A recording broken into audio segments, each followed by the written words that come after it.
Hey there, fellow garden warriors. Welcome back to Soilsage Chronicles, where we dig deep into the wisdom of the soil together. If you've been following along on this gardening journey with me, you know that peppers hold a special place in my heart, and probably in your garden too. There's just something absolutely magical about watching those glossy, vibrant fruits develop from tiny white flowers, knowing that each one will pack a punch of flavor that no store-bought pepper can match. But here's the thing that keeps me up at night. Yeah, I actually dream about gardening. I see so many passionate gardeners struggling with pepper plants that seem to have all the potential in the world, yet somehow fall short of that abundant harvest we're all chasing. You know what I'm talking about? Those plants that look healthy enough but produce just a handful of peppers, or worse, drop their flowers before any fruit even forms. After years of experimenting in my own garden and learning from both spectacular successes and humbling failures, I've discovered that there are three critical actions that separate the gardeners with overflowing pepper harvests from those still wondering what went wrong. These aren't complex techniques that require a degree in horticulture. They're straightforward, actionable steps that you can implement right now, regardless of your experience level. Let's start with something most gardeners completely overlook: soil temperature management. I learned this lesson the hard way during my third year of serious gardening, when I watched my neighbor's peppers absolutely explode with growth while mine sat there looking perpetually stunned. The difference? She understood that peppers are essentially heat-loving tropical plants that need their roots to feel like they're on a warm vacation, not enduring a chilly morning commute. Peppers demand soil temperatures between 65 and 75 degrees Fahrenheit for optimal root development and nutrient uptake. When soil temperatures drop below this range, even briefly, pepper plants essentially hit the pause button on growth. Their roots become sluggish, nutrient absorption slows to a crawl, and that vigorous growth you're expecting simply won't happen. Here's what really transformed my pepper game. I started using black plastic mulch or landscape fabric around my pepper plants, but, with a twist that most gardeners totally miss. Instead of just laying it down and walking away, I actually monitor the soil temperature underneath using a simple soil thermometer. On cooler days, that black surface absorbs and holds on to solar heat, creating a little microclimate that keeps the roots happy and active. On those extremely hot days, I'll temporarily cover sections with a light-colored cloth to prevent overheating. But here's the real game-changer: water temperature management. I keep several black containers filled with water out in my garden, and by the time I'm ready for my evening watering session, that water has been warmed by the sun all day long. When I water my peppers with this naturally heated water, instead of shocking them with cold hose water, the difference in plant response is honestly dramatic. You'll start seeing more consistent growth, better flower retention, and, ultimately, more peppers. Now, let's talk about something that will absolutely revolutionize how your peppers develop, and it's probably not what you think. Most gardeners, they tend to obsess over nitrogen levels, but the real secret actually lies in calcium and magnesium availability. These two nutrients work together like dance partners, and when they're in harmony, your peppers will reward you with thick-walled, disease-resistant fruits that seem to multiply before your eyes. Calcium isn't just about preventing blossom end rot, though that's certainly important. It's really the structural backbone that allows pepper plants to build strong cell walls, support heavy fruit loads, and maintain that crisp texture we all crave. But here's what most gardeners don't realize: calcium moves through plants very slowly, and only when there's consistent moisture and proper pH levels. I've developed what I like to call the calcium pipeline method. Every 2 weeks throughout the growing season, I apply a diluted calcium chloride solution directly to the soil around my pepper plants. But timing is everything. I do this in the early evening when the plants are actively taking up nutrients for their overnight growth processes. This consistent, gentle supplementation just ensures that calcium is always available when the plant needs it most.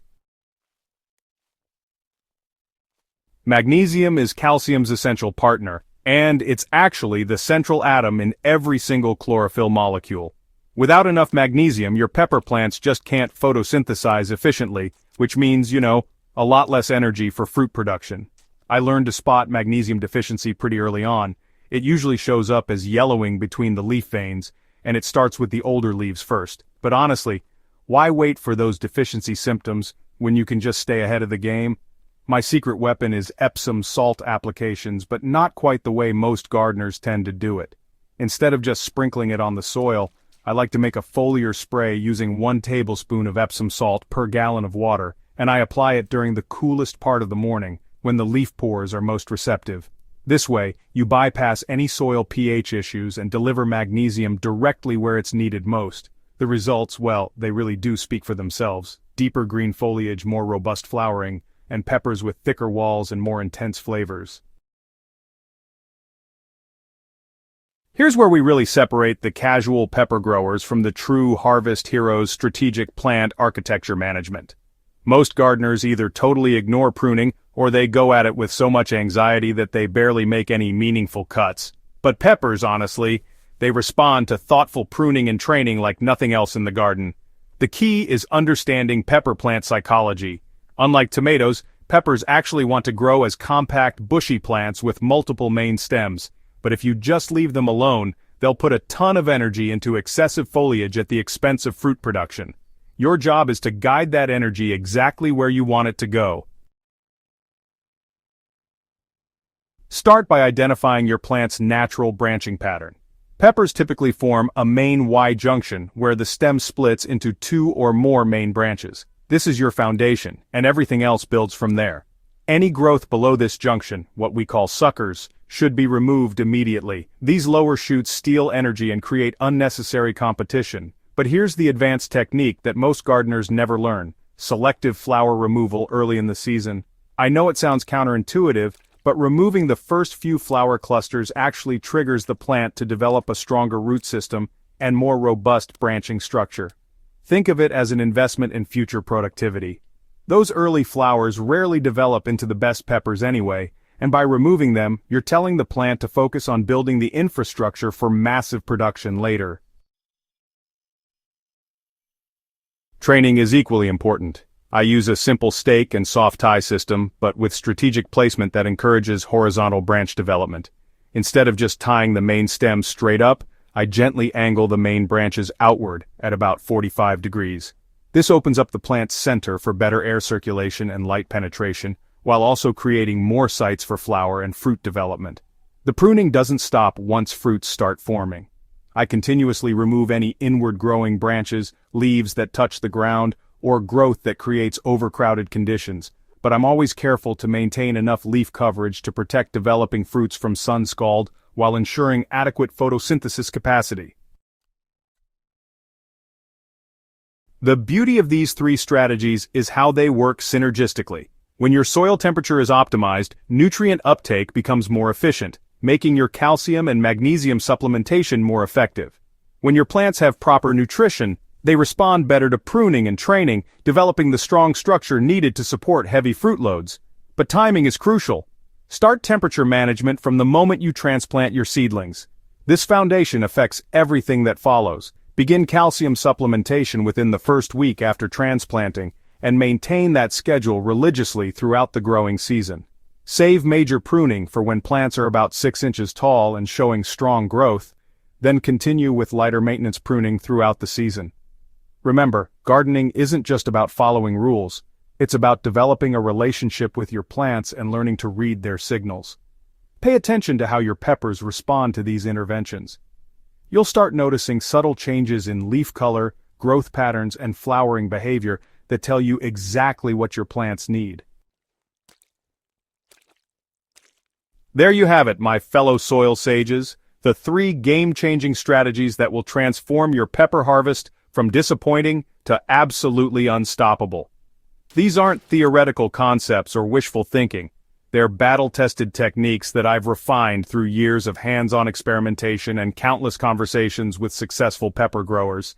If this article has sparked some ideas for your own garden, I'd love to hear about your experiences. Drop a comment below sharing your biggest pepper growing challenge, or let me know which of these techniques you're most excited to try.